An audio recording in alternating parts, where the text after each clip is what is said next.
Now, Mark, you just finished your book. It's coming out soon. Tell me a little bit about the process and whether you actually enjoyed the interviews and whether you enjoyed creating the book. Well, the book is, I mean, it was sort of hard to go back to some of the memories and, you know, reliving them. It makes you feel like, you know, you're going back to what actually the time, because you actually remember the actual feelings of that time that happened. Yeah. And a lot of the stuff that it just takes you back. It's kind of hard to go through it again, but you know, I'm pretty resilient. But it's been a crazy experience with you as well. Yeah. Especially with fight camp and training and sitting there and just telling stories. And you know, I love the way it's done. I didn't know if I could ever do it, but the way you did it was great. You know, you just sit there and just tell stories about your life, and yeah, that's really great. I really appreciate it. It's awesome. I tell you, the thing that I enjoyed the most was, you know, obviously some of the stuff at the beginning of the book was difficult because you had a very difficult childhood, and you know, your brothers and your sister had a tough time as well.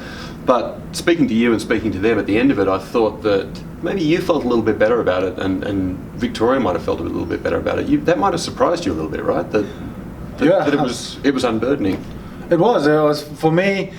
Like when I met my wife, you know, we did a lot of speaking like that, just sharing her. She used to ask me all the time, you know, even though she used to get stoned, but she used to ask me about stories, and I used to just tell her about past stories. And for me, it was like a release all the time. So speaking to you felt the same way. So yeah. You know, it's sort of like a, what do you call it, a psych session? Yeah, no, it's like a psych session every day. So for me, it sort of helped me release a lot of my frustrations and anger as being growing up, and the same with my sister. The same thing happened with her as well. So yeah, you know, yeah.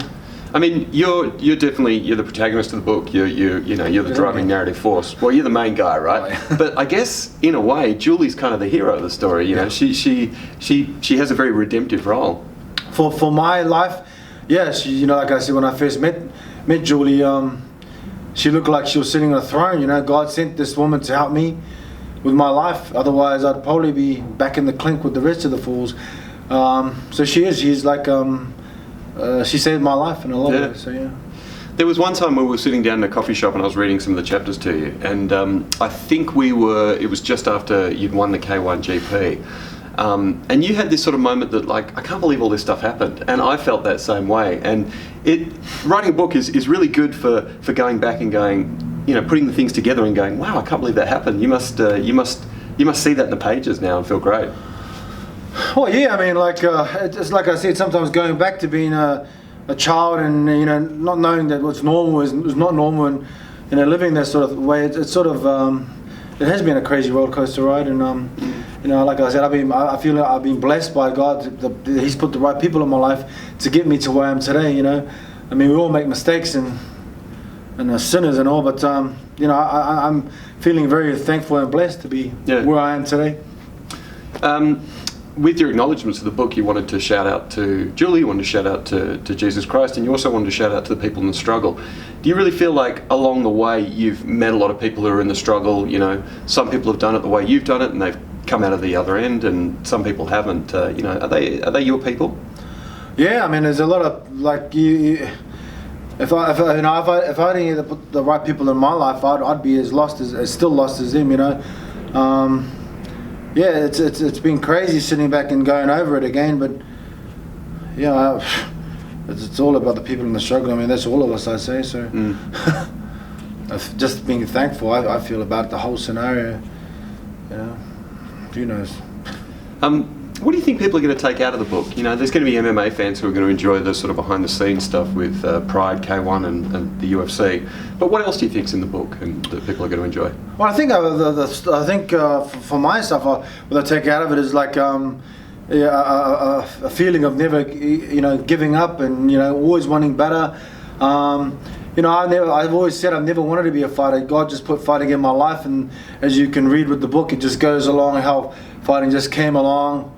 You know, and did a lot of, you know, saved me a few things, and then helped, you know, he put Julie in my life, and you know, the way things turned out, you know, like I said, I never wanted to be a fighter. No, had no idea about fighting, just trying to survive as a kid. That's what it was. So, yeah. You know, I think my sisters and my brothers are the ones that you know, the ones that had the hardest times with the way we grew up, and I think myself, my coping mechanism was just to forget it or try to block it out. Yeah. And then move on. That's, I think, That's something we looked at the book, was why you're such a good fighter, and that is because, you know, you can mentally take things off site like pain, and you know, you don't think about that stuff when you're in a fight. It's only about dominance. Do you think that's something that maybe you realised while we were talking, or is that something that you always knew? I think like myself, I'm thinking I've always thought I was the best. I was going to be the best at something. I've been the best fighter in the world. I think my gift that God has given me is fighting, of course, and I think not actually fighting, but actually being able to endure. And if I get injured or hurt while I'm in the process of fighting, but I can refocus on what I'm supposed to be doing. You know, change it from that's really sore to refocus on the job at hand, which is fighting. What was the question again? Well, it was just like, did you realise along the process of writing the book why you're such a good fighter and how you're such a good fighter? I think just surviving childhood, maybe just you know, having a rough childhood with my dad, and being able to endure a lot of pain that he put on us is probably why I'm such a good fighter. I think survival is as well. So you know, it's always about surviving, sort of thing. So fighting, surviving. So I tell you, from a personal note, this is the first type of book that I've written, and I did kind of, when we got to your points of triumph, I got a little bit out of that as well. When you won the K1, when you met Julie, when Noah was born, you know, when we had those little peaks, I felt that, and I really appreciated that. And was it fun reliving those moments that were the great moments in your life? Yeah, good moments like that. You know, I cherish a lot of them, but yeah, those are good moments. Yeah, I mean, but they're just like a blur. They're just life. It's just gone so fast. I can still remember when I was still 16. You know? Yeah. But crazy. What wisdom do you think you've gleaned from the things that you've done in your life? What would you take away from this book? Trying to be a good person, a good father. I mean, there's always the bad guy in my head talking to me all the time. I think that we all struggle with that. You know, like I said, sometimes I think I'm crazy sometimes because he's always just in the background trying to get louder. Yeah.